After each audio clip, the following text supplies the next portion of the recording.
सातवीत असतानाच माझी स्वप्न खूप मोठी होती। त्यावेळेला मला असं वाटायचं की माझी ऑडी, BMW, मर्सिडीज ह्या गाड्या असायला पाहिजेत। मी दूध डेअरीवरती थांबायचो, मग त्यावेळेला असं वाटायचं की यार आपल्याला एवढं मोठं स्वप्न आहे, मग आपलं ते पूर्ण होणार का? तो डोर टू डोर आम्हाला डिटर्जंट पावडर विकावी लागायची आणि त्यावेळेला मी डिटर्जंट पावडर विकत होतो। मग वडिलांचा फोटो लावला होता आणि दशक्रिया विधीची तारीख वगैरे लिहिलेली होती। मला काही सुचना की आम्ही 5 भावंड, काका काकू, मग सगळ्यांनी मिळून हॉटेलमध्ये काम करायचं ठरवलं। मग कुणी प्लेटी धुवायचं, कुणी टेबल साफ करायचे, कुणी वडापाव बनवायचं। आपण अशा कपड्यावरती कपडे खराब करतोय किंवा आपण चहा वगैरे विकतोय 10 रुपयाचा, तर आपण कधी ऑडी BMW गाडी घ्यायचो। 1 दिवस झाला, 2 दिवस झाले, 3 दिवस झाले, ज्यावेळेला डिस्चार्जची वेळ आली, मग डिस्चार्जच्या वेळेला पैसे भरायचे। आता पैसे भरायचे तर माझ्याकडे पैसे नाही आहेत, मग मी सासऱ्यांना पुढे केलं आणि पैसे भरायला लावले। आणि हे सगळं प्रवास करत असताना 32 व्यवसाय झालेले होते। 10 रुपयाचा चहा विकून तुम्ही 1,20,000 रुपये रेंट कसं देणार? नक्की चहाच विकणार आहे का दारू विकणार? मग हातामध्ये सोन्याच्या अंगठ्या आल्या, गाळ्यामध्ये चेन आली, असा चांगला रुबाब। आणि म्हणतात ना की एक मूर्खपणा नडला तो ना, आम्ही वेडे होतो आणि आम्हाला वेडे होऊनच इतिहास रचायचा होता। नमस्कार, माझं नाव नवनाथ येवले। हो, बरोबर ओळखलं, तुमच्या आवडत्या येवले चहाचा मी मालक, डायरेक्टर आणि फाउंडर। आज तुम्हाला येवले अमृततुल्यची सक्सेस जर्नी शेअर करणार आहे आणि त्याच्या पाठीमागं जे काय आम्हाला इथपर्यंत येण्याचा जो काय आमचा प्रवास आहे मी तुम्हाला सांगणार आहे। एक काळ असा होता की माझी मुलगी ज्या वेळेला जन्माला आली त्यावेळेला तिच्या जन्माच्या वेळेला बर्फी घेण्या इतपतपणे माझ्याकडे पैसे नव्हते आणि आज तुमच्या सर्वांच्या आशीर्वादाने येवले अमृततुल्यचा टर्नओव्हर हा 40 कोटींचा आहे। तर ऐकायला नक्की आवडेल ना येवले अमृततुल्यचा प्रवास? तर मी सांगायला सुरुवात करतो।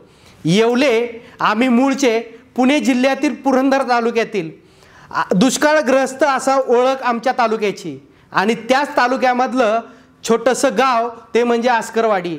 आणि आस्करवाडी हे एकदम डोंगराळ भागामधलं गाव आणि ह्याच गावामध्ये आमचे आजोबा शेती करत होते। आमच्या संपूर्ण कुटुंबाची उपजीविका ही शेतीवरती होती। हा काळ म्हणजे 1980च्या अगोदरचा काळ आणि याच काळामध्ये आजोबा शेती करत असताना स्वतःच्या शेतीवरती एवढं भागायचं नाही, कधी कधी त्यांना दुसऱ्याच्या शेतीमध्ये जाऊनही काम करावं लागायचं।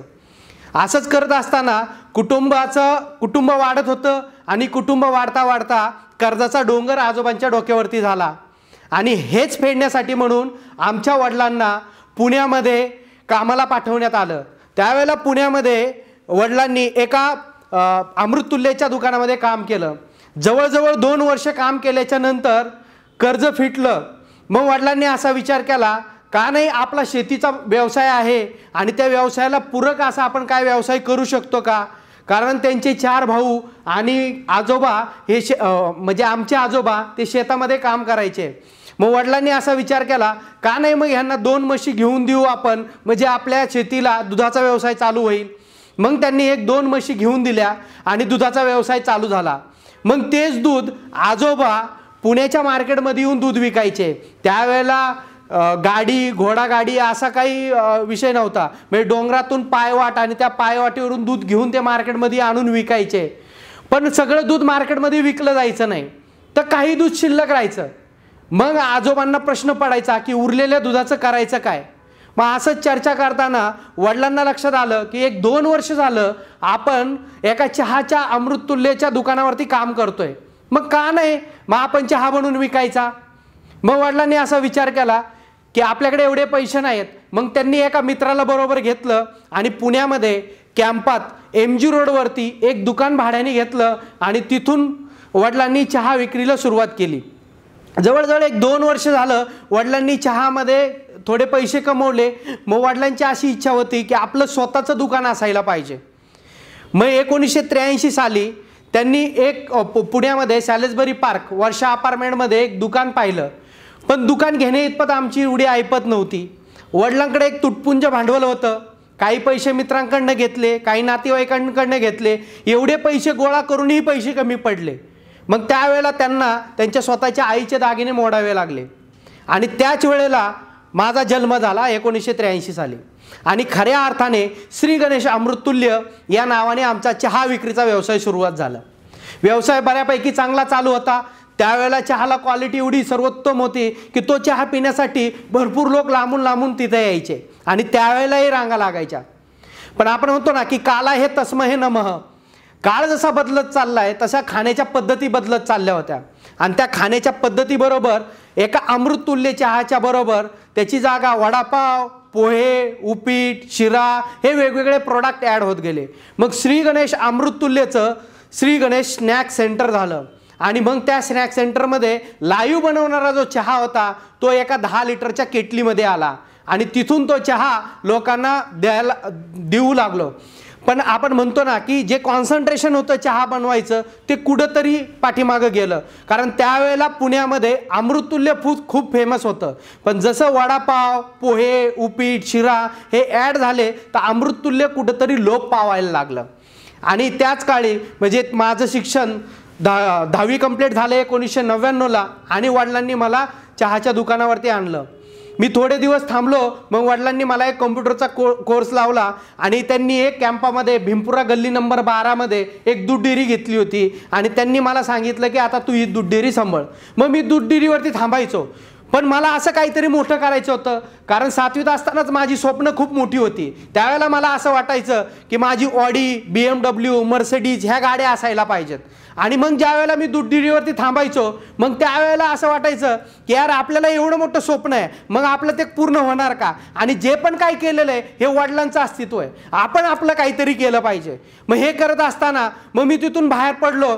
MLM मार्केटिंगच्या ज्या कंपन्या आहेत मल्टी लेवल मार्केटिंग त्या कंपन्या जॉईन केल्या. त्याच्यामधनं मी काहीतरी करायचा प्रयत्न केला. तिथून मला बरंच काही शिकायला मिळालं. मार्केटमध्ये मार्केटिंग कशा पद्धतीने केली जाते किंवा मार्केटमध्ये प्रेझेंटेशन कसं केलं जातं ह्या गोष्टी मला तिथनं कळल्या. त्याच्यानंतर मी काय केलं की मला मार्केटिंगमधले अजून बरेचसे प्रकार शिकायचे होते. मग मी डोअर टू डोअर मार्केटिंग पुण्यामध्ये बालाजीनगरला सुपर एक्सलेंट म्हणून एक कंपनी होती ती कंपनी जॉईन केली. तिथं डोअर टू डोअर आम्हाला डिटर्जंट पावडर विकावी लागायची आणि त्यावेळेला मी डिटर्जंट पावडर विकत होतो. तिथेही मला चांगला एक्सपिरियन्स आला. कंपनीने मला तिथून पुण्यानंतर मग आकुर्डी आणि आकुर्डीनंतर मग डायरेक्ट जोधपूरला शिफ्ट केलं. मग जोधपूरला तिथं गेल्याच्या नंतर जास्त करून लँग्वेजचा प्रॉब्लेम येत होता कारण मराठी आपण ठामपणे बोलू शकतो पण हिंदीचा भरपूर वेळेला तिथं प्रॉब्लेम यायचा. मग काही वेळेला असं व्हायचं की डिटर्जंट पावडर विकलंही जायचं नाही. पण त्यावेळेला अशी कंडिशन होती की डिटर्जंट पावडर विकलं गेलं तर एका पॅकेटवरती जे आम्हाला कमिशन होतं ते कमिशन मिळालं तरच आम्हाला खायला भेटायचं नाही तर खायला भेटायचं नाही. मग एक वेळ अशी होती की आम्ही 2 रुपयाचा बिस्किटचा पुडा घ्यायचो आणि मग त्या पाण्यामध्ये बुडून खायचो. मग त्यावेळेची ती कंडिशन. आणि तिथं ते काम करत असतानाच अचानक घरून फोन आला की तुला घरी बोलवलंय म्हणून. आणि ज्या वेळेला मी घरी आलो त्यावेळेला पुणे स्टेशनला ट्रेननी उतरलो आणि त्याच्यानंतर पहिलं आम्ही माझ्या डेअरीवरती गेलो. डेअरीवर गेल्याच्या नंतर डेअरीवरती एक भली मोठी पेपरची पोस्टर लावलेला होता आणि त्या पोस्टरवरती लिहिलं होतं दशक्रिया विधी दशरथ येवले. मी शॉक झालो. मग वडिलांचा फोटो लावला होता आणि दशक्रिया विधीची तारीख वगैरे लिहिलेली होती. मला काही सुचना. मग तिथून मी कसा बसा ज्या वेळेला घरी गेलो त्यावेळेला मग घरी गेल्याच्या नंतर सगळेजण माझे वाट पाहत होते. आणि मग मला नंतर कळलं की जे काही गोष्ट मी तिथं पाहिली त्या दरवाजावरती तर ती खरीच आहे. वडील एक्सपायर झालेले होते. 3 दिवस झालेले होते. म्हणजे मी वडील गेल्याच्या नंतर 3 दिवसांनी घरी पोहोचलो. मग दशक्रिया विधी झाला आणि त्याच्यानंतर मग घरच्यांनी सांगितलं की आता तू काय बाहेर जाऊ नको आता तू हे दुकान सांभाळ. आणि ज्या वेळेला वडील गेले नुकतंच त्याच्या 1 वर्षा अगोदर आमचं कुटुंब विभक्त झालं होतं आणि वडील घरातले कर्ते असल्यामुळे त्यांच्यावरती कर्जाची जबाबदारी आलेली होती आणि वडील गेल्याच्या नंतर तेच 8 लाखाचं कर्ज बाकी होतं. मग आम्ही विचार केला की मग आपल्याला आता हॉटेल चालवायचं आहे. मग हॉटेलमध्ये जर आपण कामगार ठेवले तर आपण कर्ज कधी फेडणार. म्हणून आम्ही असा विचार केला की आम्ही 5 भावंड काका काकू मग सगळ्यांनी मिळून हॉटेलमध्ये काम करायचं ठरवलं. मग कुणी प्लेटी धुवायचं, कुणी टेबल साफ करायचे, कुणी वडापाव बनवायचं, कुणी भजी तळायचे. हे वेगवेगळी कामं. कुणी चहा बनवायचं, कुणी पैसे घ्यायचे. हे वेगवेगळी कामे केली.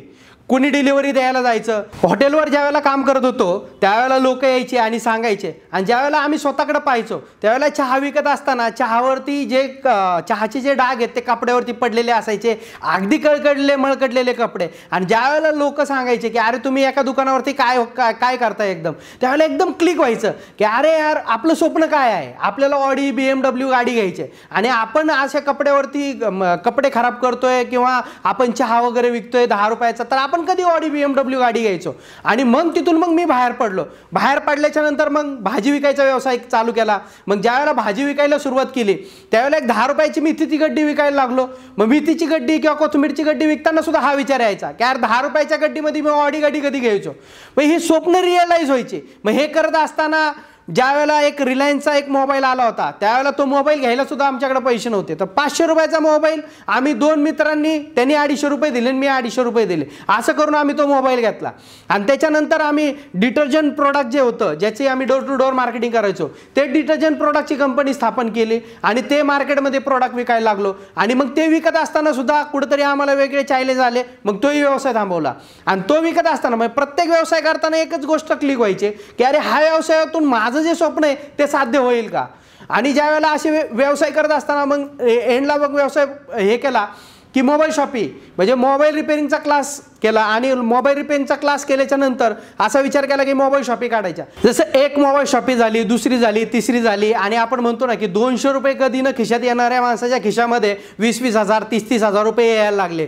मग हातामध्ये सोन्याच्या अंगठ्या आल्या, गाळ्यामध्ये चेन आली, असा चांगला रुबाब. आणि म्हणतात ना की एक मूर्खपणा नडला म्हणजे एक चूक की जो आम्ही फ्लॅट घ्यायचा होता तो फ्लॅट आम्ही एकदम कॅशमध्ये तो फ्लॅट घेतला आणि सगळे पैसे दुकानामध्ये वापरले. त्याच्यामुळं काय झालं की आम्हाला जे माल देणारे जे वेंडर्स होते त्यांनी आमचा माल थांबवला. आणि हळूहळू एक दुकान बंद, मग दुसरं बंद, मग तिसरं बंद, कर्जबाजारी झालेलो होतो. आणि त्याच वेळेला माझ्या मुलीचा जन्म झाला. आणि मुलीचा ज्या वेळेला जन्म झाला त्यावेळेला मुलीच्या जन्माच्या वेळेला बर्फी घेण्यासाठी सुद्धा माझ्याकडे पैसे नव्हते. 1 दिवस झाला, 2 दिवस झाले, 3 दिवस झाले. ज्या वेळेला डिस्चार्जची वेळ आली मग डिस्चार्जच्या वेळेला पैसे भरायचे. आता पैसे भरायचे तर माझ्याकडे पैसे नाही आहेत. मग मी सासऱ्यांना पुढे केलं आणि पैसे भरायला लावले. म्हणजे अशी त्यावेळेची कंडिशन. आणि त्या कंडिशनमधून कसा बाहेर पडत होतो ते माझं मलाच माहिती होतं. आणि मग हे सगळं करत असताना मग परत अजून वेगळे व्यवसाय करायचा विचार केला. मग परत भाजीचा व्यवसाय चालू केला होलसेलमध्ये. त्याच्यानंतर मग किराणाच्या दुकानामध्ये ज्या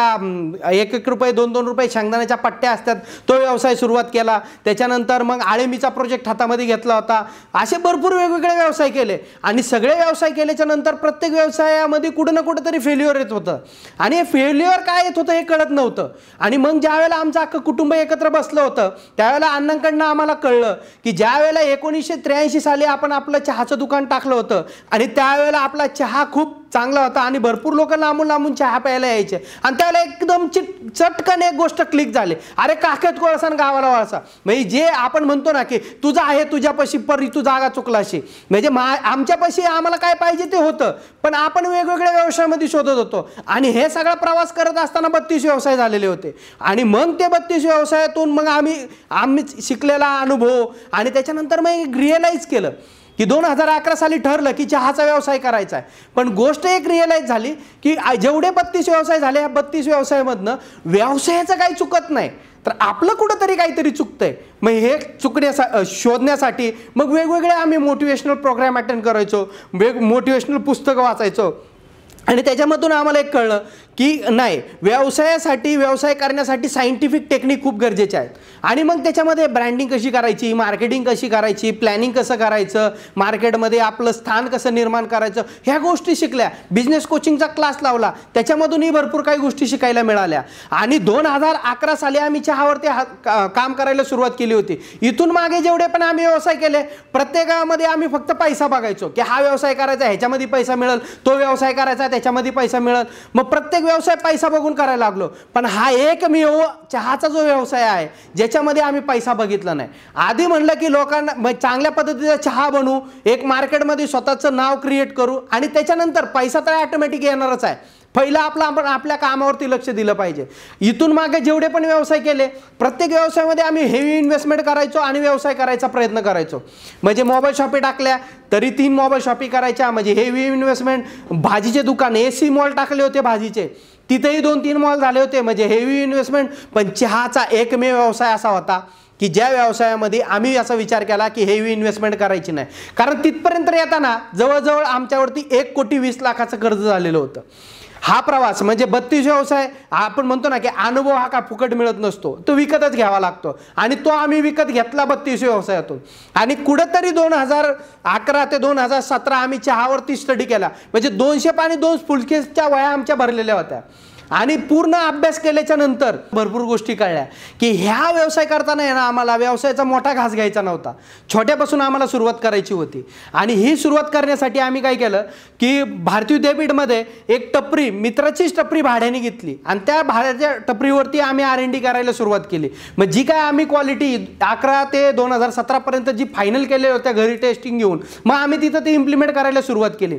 आणि तिथं जसं जसं आम्ही चहा विकायला लागलो त्यावेळेला तिथं आसपास जवळजवळ 4 ते 5 टपऱ्या ज्या 5-6 वर्षापासून काम करत होत्या त्यांचा जो व्यवसाय होता तो 20 लिटर ते 25 लिटर पर्यंत होता. पण जसं आम्ही सुरुवात केली आम्ही 1 ते 1.5 महिन्यामध्येच 35 ते 40 लिटर दुधापर्यंत गेलो. एक कॉन्फिडन्स बूस्ट होत होता. आणि त्याच वेळेला ज्यावेळेला आम्ही बिझनेस कोचिंग क्लास केलेला होता त्याला व्यवसायाचे काही आम्ही हत्यारं आमच्या बरोबर घेतलेली होती. हत्यारं इन द सेन्स काय की व्यवसाय कसा करायचा हे टेक्निक्स होत्या त्या आमच्या बरोबर होत्या. मग हळूहळू एक टेक्निक आम्ही बाहेर काढायला सुरुवात केली. मग मार्केटिंग करणं, ब्रँडिंग करणं आणि त्याच्यातून किती रिस्पॉन्स येतोय ह्या गोष्टींचा ॲनालिसिस आम्ही तिथं केला. जवळजवळ 9 महिने आम्ही तिथे ॲनालिसिस केला आणि मार्केटिंगची टेक्निक वापरून आम्ही 35 लिटर ते जवळजवळ आम्ही 120 लिटरपर्यंत टच केलं. आणि मग आम्ही विचार केला की जे आपल्याला पाहिजे होतं, आपण म्हणतो ना की बरंच संशोधन केल्याच्या नंतर काहीतरी हातामध्ये लागतं आणि ती गोष्ट आमच्या हातामध्ये लागली. आणि आम्ही ठरवलं की नाही आता ह्याला ब्रँडिंग करून चांगल्या पद्धतीने मार्केटमध्ये उतरवलं पाहिजे